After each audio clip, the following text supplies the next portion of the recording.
So today we're going to talk about the differences between static wheel balancing and dynamic wheel balancing. So it's important when you get a 37-inch tire or larger, 40-inch tire, 38s, 35s. You got to remember this is a lot of rolling mass that's going around, and a lot of tire shops won't balance them because they need 8 or 10 ounces of weight. So something to keep in mind is that when you start getting into 37s or larger, you're going to start using a lot of weight. So on this particular wheel and tire combo, we have the Nexen MTX, which they balance out pretty well. And then we have this Rugged Ridge Jesse Spade wheel in bronze, which is really cool. And I spun this tire in the dynamic mode just to see how bad it was or how good it was. And basically, we have 4 1/4 ounces on the outside, and then we have 1 1/4 on the inside. So that's about 550. That's not a lot of weight for this wheel and tire combination. So I would consider this to be a really good, balancing tire and wheel. So in this situation, it's not a lot. So the other set of these that we mounted, we had some that took 9 ounces. There was one that took 11, one that took 4. There was this one that took 5.5, and I don't recall the other one. But basically, this is pretty good.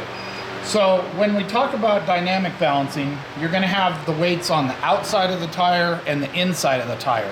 That's how they do it from the factory on your Jeep. When you get your Jeep off the lot, it's going to have the wheels and tires balanced dynamically, and that's the best way to balance, because you might have 4 ounces over here on the outside and you might have 5 ounces over here on the inside. So you can see that you got 2 completely different places for weights here. Now if you were to static balance that, it would take an average of the 2 and put it right here in the middle between the 2, and that's going to kind of balance the tire, and it's going to go down the road, but it's not going to be super smooth. And that's where you're going to feel maybe a little bit of vibration, especially as the tire wears. This average will change between these 2 inner and outer spots.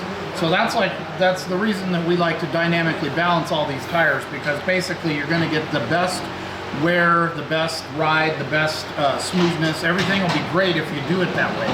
So the other thing you have to decide is how you're going to balance the wheels. So for instance, this wheel here, there's not a lot of space on the outside of it. We could put some weights, you know, right here. If this were a black wheel, I have some black weights we could put here.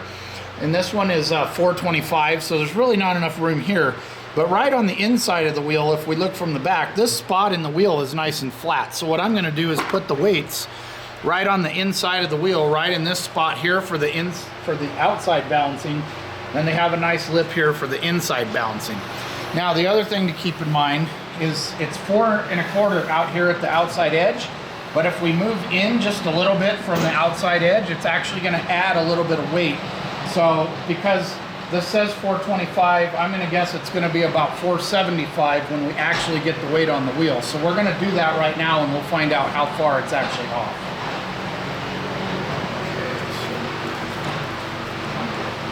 So we're going to start with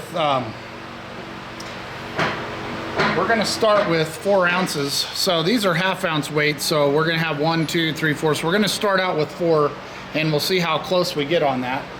So we're going to spin that guy right there. And then basically we're going to do this is for the outside wheel. So we'll go in here and we'll set this up right on the outside.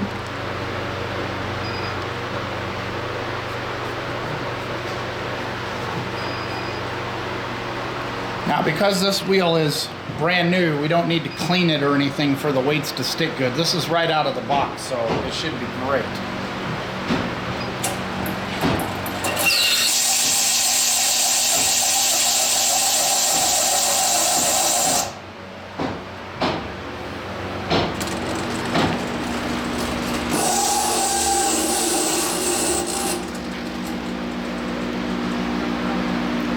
So it's asking for 175 more on the outside, but if you notice, the inside is actually going down.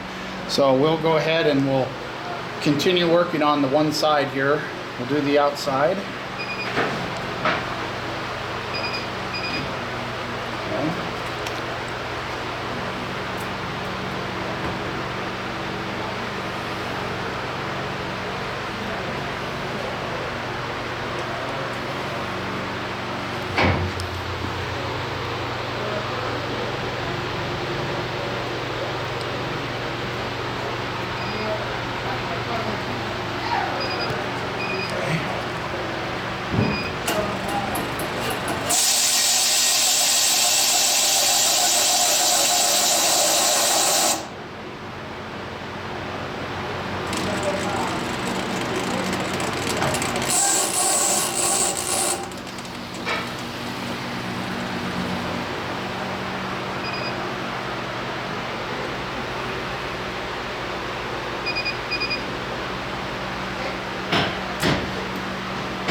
Okay, so we have our outside zeroed out, and it's only asking for a 1/2 ounce on the inside, which is just one of these.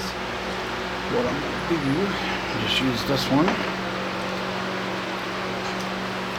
So we'll spin this guy around until it's right where it wants to be. About there.